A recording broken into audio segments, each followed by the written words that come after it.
What's going on, you guys? Welcome to the Trucker Style Show on YouTube channel.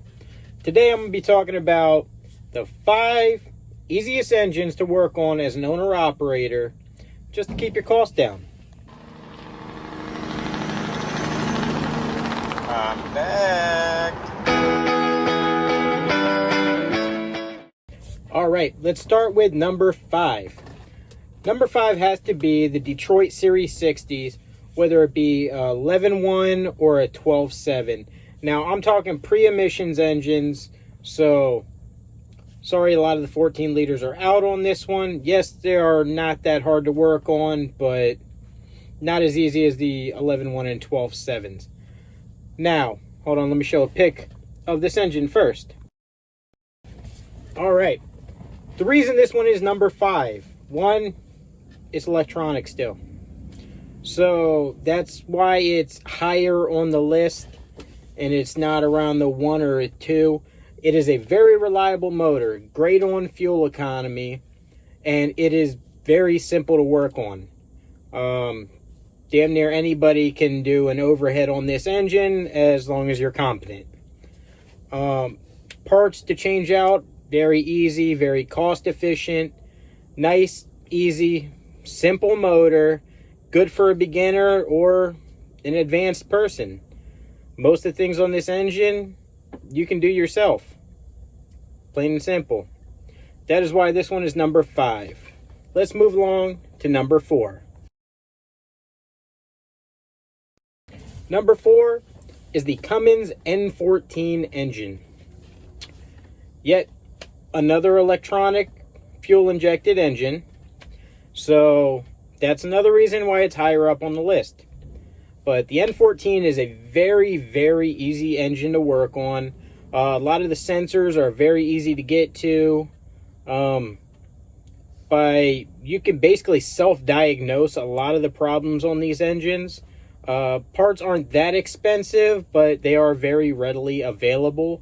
There are a lot of upgrades to these engines. They were used in marine application also. So it makes bumping the power up if you need to be a lot easier and viable engine to start with. If you're stuck on the side of the road, there's a lot of ways you can fix these things just to keep you back going again. I know that from personal experience with them. Just a very easy engine to work on. One of the problems is the ECUs if they get burnt out. Say, because like on these engines, if one of the injectors goes bad, it tends to heat the ECU up. Same thing with the fuel shutoff solenoid. If that starts going bad, you can basically overheat your ECU, and that is one of the bigger problems. But as long as you stay on top of your maintenance and catch some of the problems before they get catastrophic, you shouldn't really have any problems with this engine. Let's go to number 3. Number 3 has to be the Cummins M11. I know I'm very partial to this engine just because it is my favorite engine. Yet again, leather electronically controlled engine most of the time.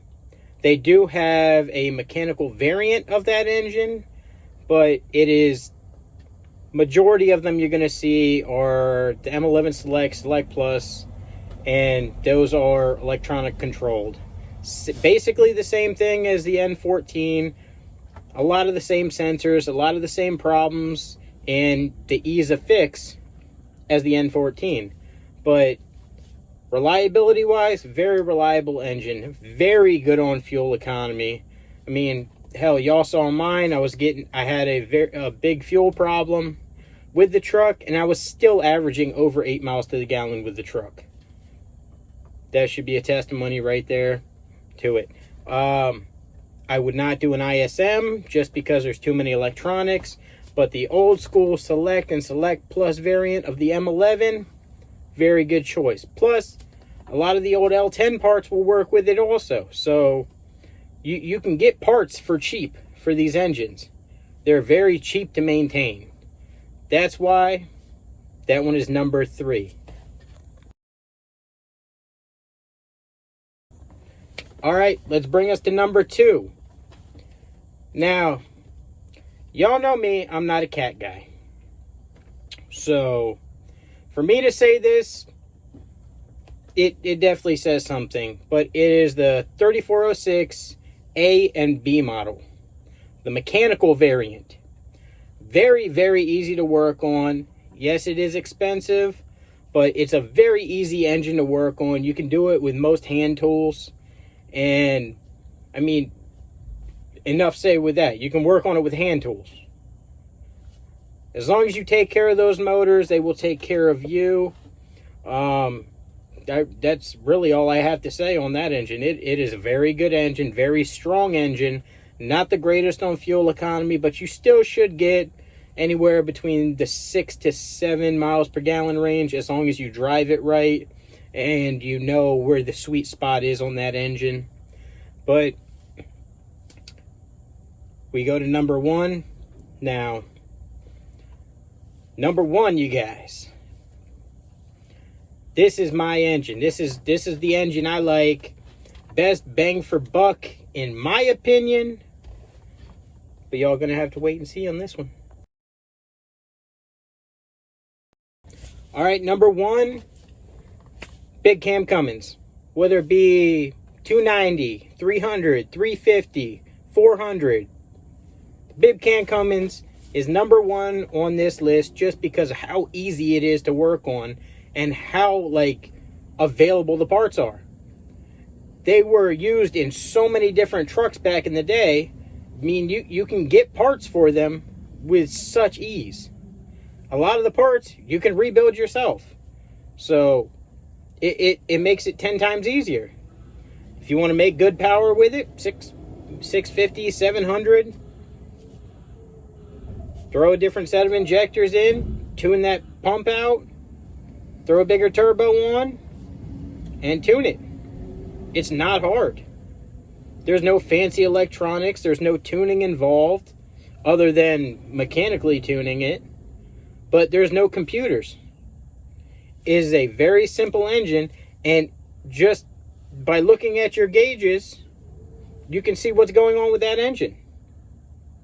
You don't need a little sensor shutting you down on the side of the road just because it's not reading properly. That is my number 1 engine. Some of y'all might not agree with this. What's your 5 list? Leave it down in the comment section. This is my list. But if y'all have made it this far, go ahead and say Cummins for life. Because y'all know me, I'm a Cummins guy. Y'all take it easy. Keep the rubber side down. Later, you guys.